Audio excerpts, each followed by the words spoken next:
Welcome to Measuring Success Right, the official student-led podcast of the Marriott Student Review, where we connect the leaders of tomorrow with the issues of today. Whether you're hiring someone or looking for a new job, there are inherent imperfections in the hiring process. Professor Breck Wightman offers an alternative way to approach hiring, specifically by creating fit instead of finding fit. Tune in to hear what this entails. My name is Stuart Bird. I'm the host today, and I'm excited to be joined by Professor Breck Wightman. Professor Wightman, thank you for joining us. You bet. It's my pleasure. Thanks for hosting, Stuart. Yeah. So Professor Wightman is an assistant professor in the Romney Institute of Public Service and Ethics, and specifically teaches in the MPA program. That's the Masters of Public Administration in the Marriott School of Business. So I know that you actually were a student at BYU and got your MPA here at BYU. What led you to that? Why did you get your MPA here? Great question. So I did my undergrad at BYU, Idaho, and I was kind of exploring grad school and thinking about next steps. My dad and my grandpa were both academics. They're professors. Okay. And so I kind of knew PhD was kind of the direction that I wanted to go. But I had a really good mentor who sat me down and said, PhD is great. But I would really encourage you before doing a PhD to do a leadership degree. Okay.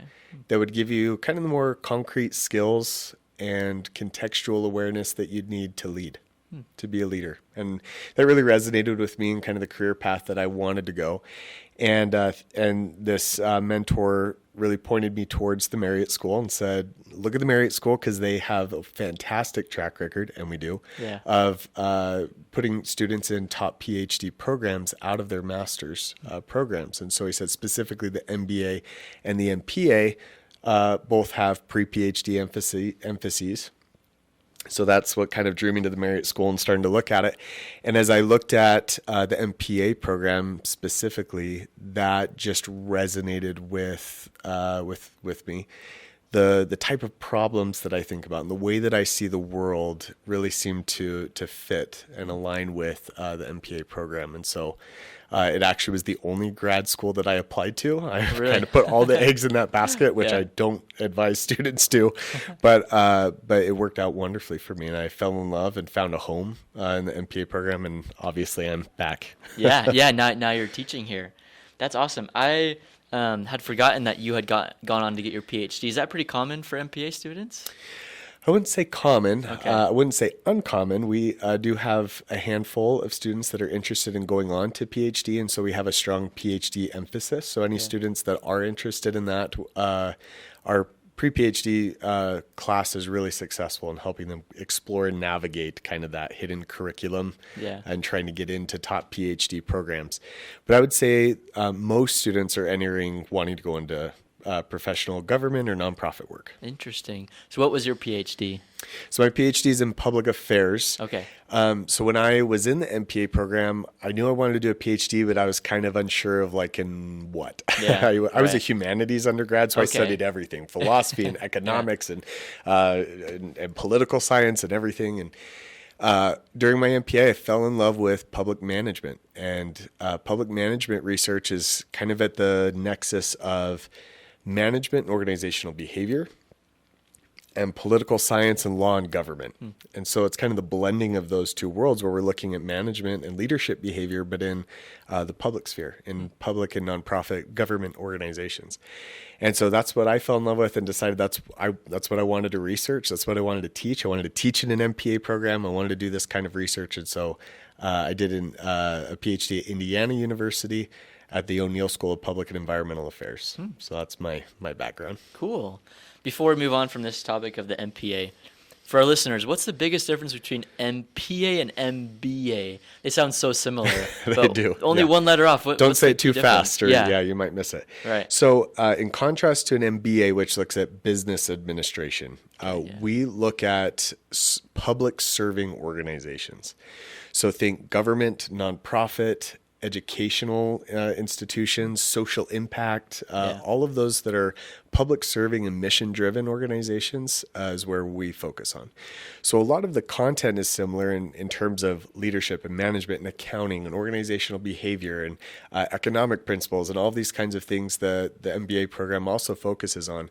But we take a specific look at these types of organizations and the lens or context in which you want to approach it. So if you're working in a government organization, there's obviously a political context that you're working in that you have to understand, that not everything from a business management leadership is going to translate into that context. Right, yeah. And so we're more focused on understanding leadership in those public serving organizations. Interesting. And those can have so much good, so much benefit to the world. It's really inspiring to see what all comes out of the MPA program. So yeah, that's like I said, I fell in love with it. More than anything, I found kind of my tribe, my people, right? Yeah.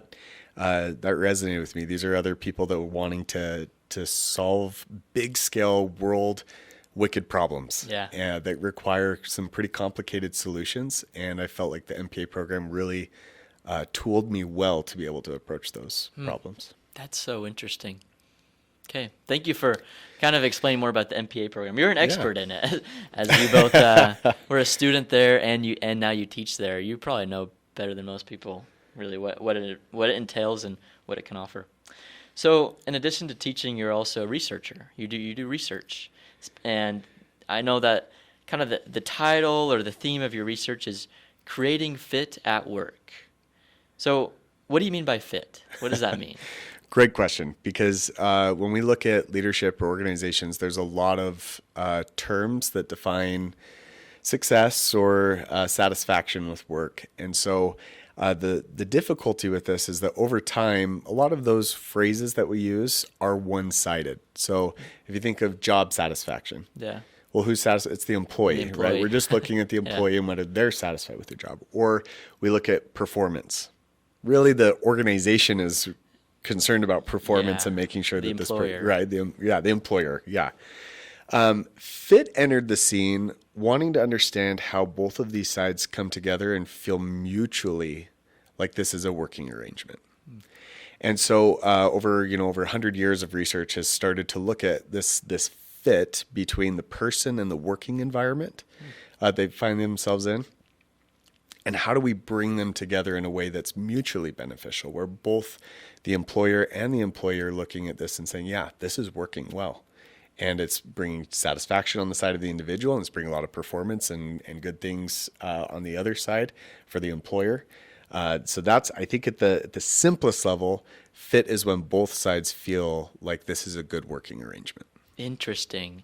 And I like how you contrasted that to job satisfaction, company performance. Those have been used as metrics of a successful workplace, but it seems like what you're saying, a better metric for successful workplace, measuring success in the workplace, is what is there fit there? Yeah, and it's a great predictor of longevity. I see. Is kind of the idea. Okay. Like if I really want to be at a place for long term, fit's a good predictor of that. Yeah. If I feel like not just that I like my job, but that I fit, that I'm integrated, that I'm part of this dynamic relationship, then I'm more likely to stay and invest in that relationship over time. Interesting. As I've read through your research, it seems like what you say is, this is the goal. We want fit. We want to create fit in the workplace, but it's really hard to do that with just hiring techniques. You use two words, or you use two phrases, adverse selection and moral hazard. I know adverse selection and moral hazard are words that are used in kind of insurance and the economics realm. I know, as far as I understand, adverse selection is that if you and I are talking, I know something that you don't. There's an imperfect sharing of knowledge happening. And moral hazard has to do with someone who is insured or somebody who takes a job can then slacken and change their behavior so that they're no longer similar to the person that they were beforehand. Using these two, why is it that it's so hard to hire fit? What's the difference there? You explained that perfectly. Hiring for fit's really tough, and it's because of these two problems, right? So economists have these fancy names for adverse selection and moral hazard. At the simplest level, adverse selection is you might lie. Yeah. And I can't know that, right? I don't know if you're giving me all of the information. And you think about the hiring industry and how many companies have built their backs on vetting and personality quizzes and all of these things that are geared to ensure that you find the right candidate, right? At the end of the day, you can't ever know for sure whether they're filling out that assessment accurately. You can't ever get inside their head and know. They know what you want them to say, right? So at the end of the day, there's no amount of vetting or assessing that can solve that adverse selection problem. You're always going to have more information than me than when I'm making the decision. And by the way, that goes both ways. When you're trying to make an assessment about me as the employer, you don't know whether I'm giving you all the information about the day-to-day of that job and what it looks like and how our performance has been, or is someone cooking the books, or, all of that is packed into it. And so it's really difficult in the hiring conversation to get over that adverse selection problem. Right. So just from an assessment point of view, it's really hard to identify, is this going to be a fit? Yeah. The second with moral hazard is the fact that just me hiring you changes your calculus and changes my calculus, right, as the employer. So you might, even if you were to answer everything on all of my assessments accurately and 100% honestly, once I give you the job, now your world has changed, sometimes very significantly, right? Your financial situation might have changed, and now maybe you're insured, and so you decide to have another kid, or you decide to have many more kids, or you decide to do this or that and the other, pick up this, right? Once I hire you, your calculus has changed for your life. Yeah. And so I can't, even if you do fill it out accurately, I can't make predictions about what's going to happen after the hire and whether that's going to be an accurate predictor. Same thing going vice versa, right? Is that me hiring you changes my calculus as the employer, where now I might have a few more degrees of freedom. I might want to shift things around. It changes performance dynamics. And so what I'm telling you when we're in the interview situation may not actually be what ends up happening later down the road, because now things have changed. And so I want you more in this role instead of this role. So those two things make fit really hard to assess prior to the hire. Yeah. And so that's why a lot of my work has been focused on trying to understand what are the dimensions of fit, because it's this really nebulous, difficult thing to understand. And how do we create it? Because we can't really find it just through assessment because of these problems. So the research suggests that it's not found, it's created, it's forged over time. And so that's where I spend a lot of time, is thinking about, how do we create this after we choose someone that we think is awesome and that we believe in? Now, how do we go about creating a fit between us that's going to work? I love an analogy that you included in your work about the college football playoffs. You showed some statistics, and it was like the teams that had the more five-star players, they were not necessarily always at the top ranked. And it kind of goes to show, just because you get somebody who previously was amazing at some trade doesn't mean that you know exactly how they're going to perform once they're on your team, and that you don't know for sure if that's it. So what you're saying is a solution is, let's talk about creating fit. So what does that mean? What's the solution? Yeah, so to carry with the football analogy, that's been on the radar this year because the Indiana Hoosiers, go Hoosiers, that's my alma mater, won the national championship with hardly any five-star recruits. Yeah. And really, some of their most star players had 0 stars coming out of high school. But what they did well was they were able to assess, is this kid producing something that catches our attention and makes us believe he's worth investing in. And then it's great. Once we make that commitment to invest in this person, then it's the daily development actions that create this mutually beneficial relationship, right? So it goes a little bit of both ways. So that's a lot of my research is looking at what are some of the top-down ways? What are some of the ways the employer can adjust to the employee? That doesn't happen very much in today's organizations, right? The approach is, we're the organization, we're paying for your salary. You should do what we ask you to do. Yeah, right. And so there's some of it is where I come to you and say, like, how do you work best? What would be best for you? How are you going to perform at your best? What are your needs? What like wakes you up in the morning? What jazzes you? Like, are you searching for that promotion? Are you searching for a raise? Are you searching for calling and meaning and purpose in your work? Right? It's my job as the employer to understand that. And then on the side of the employee, it's also, what do you bring to the table? What are some of the ways that you can adjust to the organization? Maybe be a team player in a way that says, look, I've got a skill set. This wasn't what I was brought in to do, but this is a clear need of the organization. I could have a lot of impact over in this space. Maybe I should pursue that right now, right? So it's kind of this dance of mutual adjustment between the two over time. Now that requires that both parties stay present in the relationship and are willing to adjust over time. As soon as one of the parties leaves that willingness to adjust over time, fit's not really going to be possible. Interesting. And it's so easy to lose that willingness to do your part. I'm just thinking about, a lot of our listeners are probably students in the Marriott School of Business, and they're about to go off and do interviews. It's so tempting to be your best self in an interview, and then as soon as you get the job, whew, I made it. And then you can kind of slack in, and you're like, okay, I got the job. I don't need to be as great as I was in the interview. What would you recommend? What would you recommend to students to help them continue to have a willingness to create fit and build that relationship with their employer? Yeah, it's a great question. I think that number one, it's okay if sometimes you just need a job. Yeah. Right?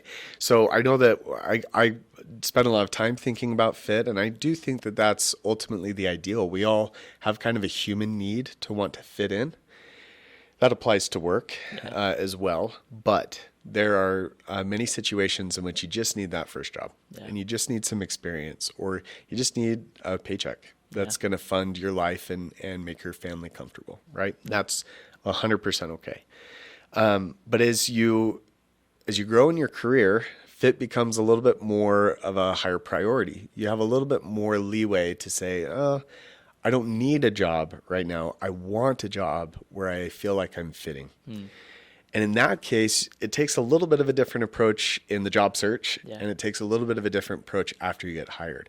So in the job search, it really requires you being almost like frankly honest about who you are and what you're going to do. And that's not what we're coached to do in an interview situation, right? Exactly. You're coached to say kind of what they want to hear and to make sure that you downplay all the weaknesses and really elevate all the strengths. Yeah. But I think of like someone who really struggles to wake up in the morning, right? Not a morning person, to say the least, right? If you're in an interview and they're talking about 7 a.m., 8 a.m. Morning huddle meetings, right? The typical convention would be to nod your head and be like, yeah, absolutely. Yeah, I can do, and inside you're dying like this is going to kill me. If it's about fit, then you say, that's a real struggle for me. I don't do well in the mornings. I really perform well in the late afternoons, and I love coming back to it and working at night. That's when I do my best work. Interesting. Right? Now, they may come back and say, yeah, that's not going to work for us. And that's the reality of it, right? But the reality is that you probably would have been miserable in that job anyways. Right. So it requires so in that information asymmetry that you're talking about, you have control over one side of that information exchange, which is you. And so the more that you can share about who you are, what you want, and what you need, the more the employer could be like, got it. Okay, we're going to be a bad fit for you, or we can absolutely deliver on that, right? Now, after the hire, I think it requires taking a little bit of a heavier hand in having these conversations. A manager may or may not. If it's a good manager, they'll sit down and want to understand you. Yeah. How do you tick? How can I lead you? How can, what gets you going in the morning, right? If that conversation is not happening, then you can initiate that conversation. Say, here's a little bit about me and how I work. Tell me more about the organization and how you guys work, how you see the world, and is there a way that we can make this work?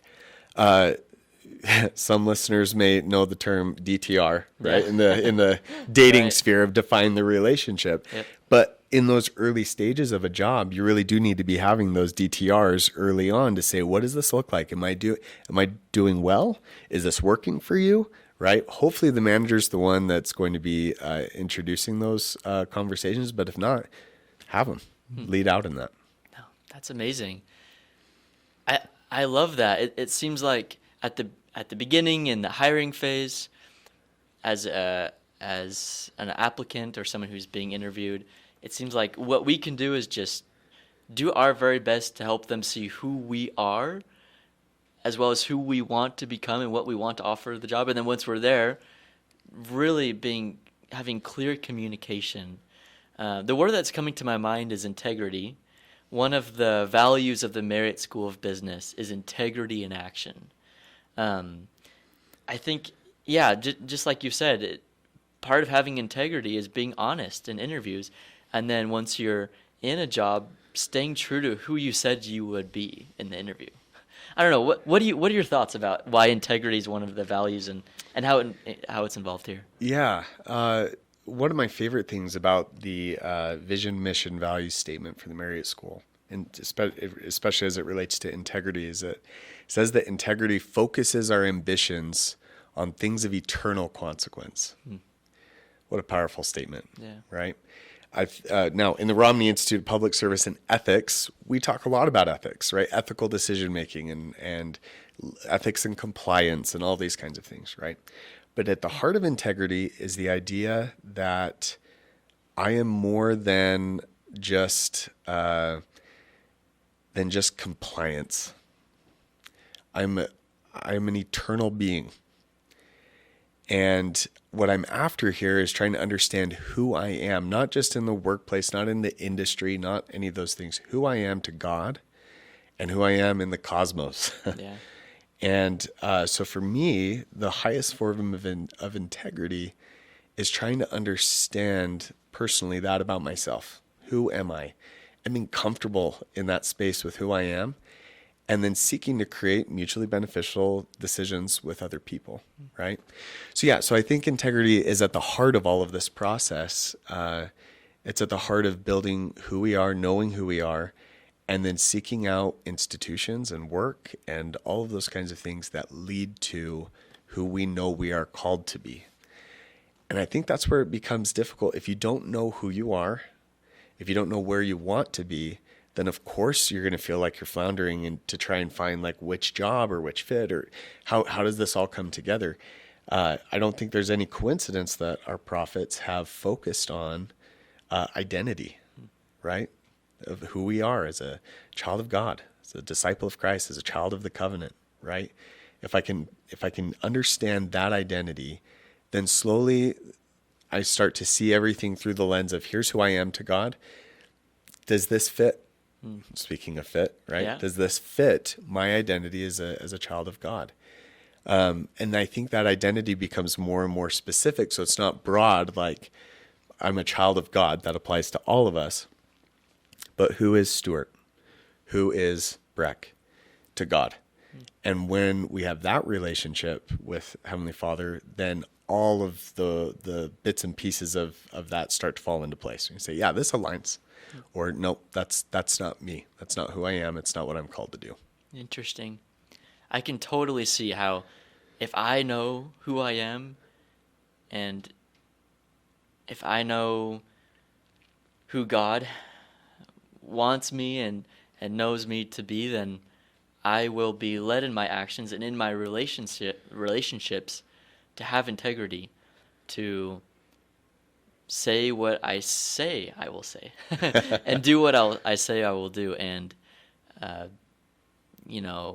I will act when no one's watching, when I'm in a job in the workplace, and when I'm just by myself. I can totally see that. Thank you so much. Yeah.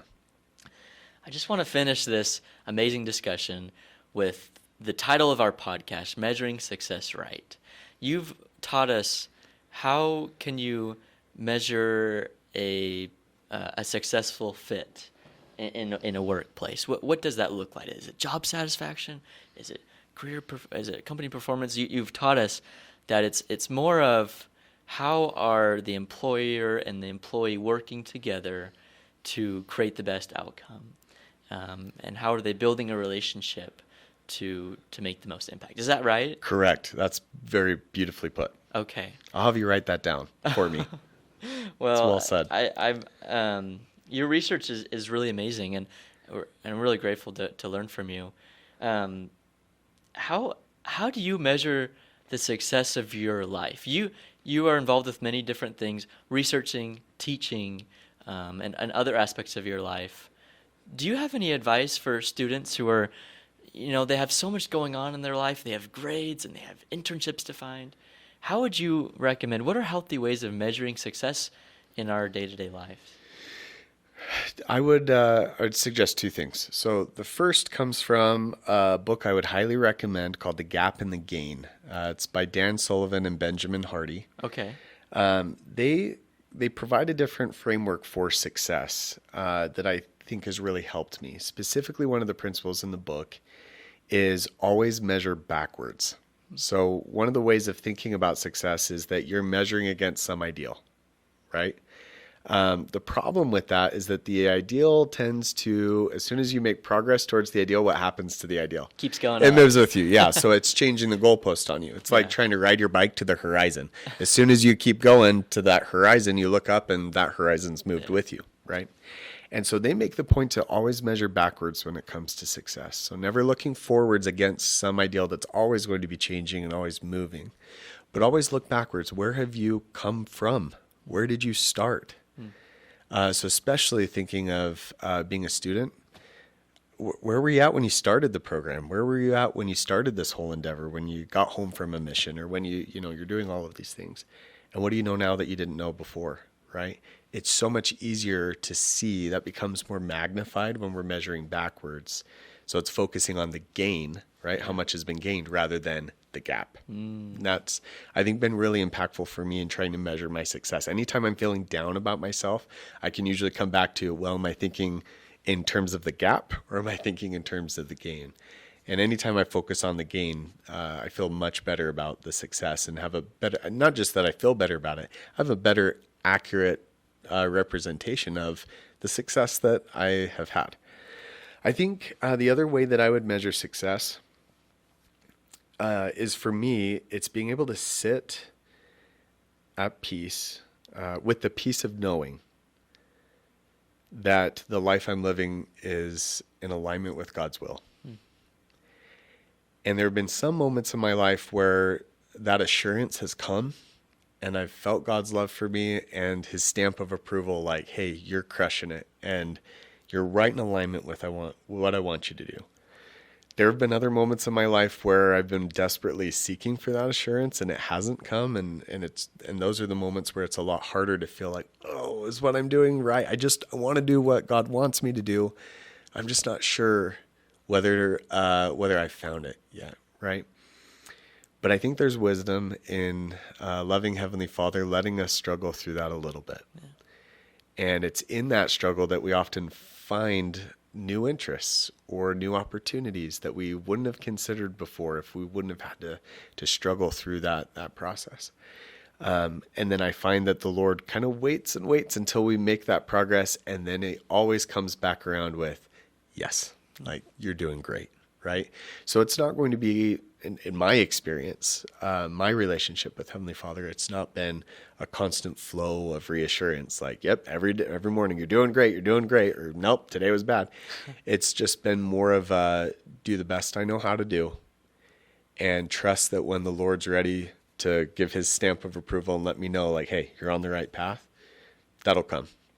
And it has. And those moments where I can feel God's love and know that he's like, hey, I'm proud of where you're at and I think you're doing great.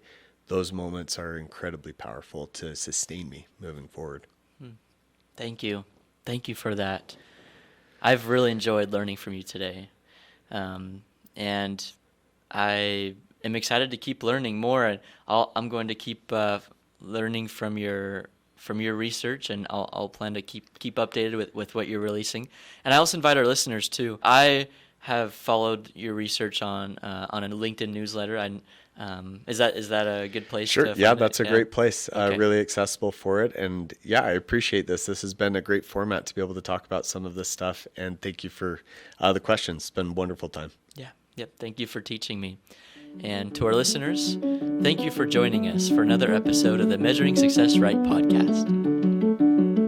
Thank you for listening to the Measuring Success Right podcast. If you like this episode, please share it with a friend and subscribe so you don't miss the next interview.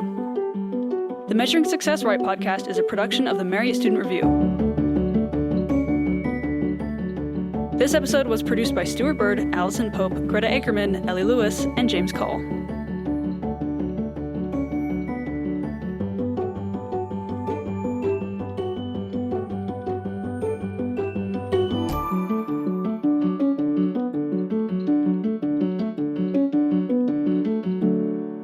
The views and opinions expressed in this podcast do not reflect the official views or opinions of Brigham Young University or the Church of Jesus Christ of Latter-day Saints.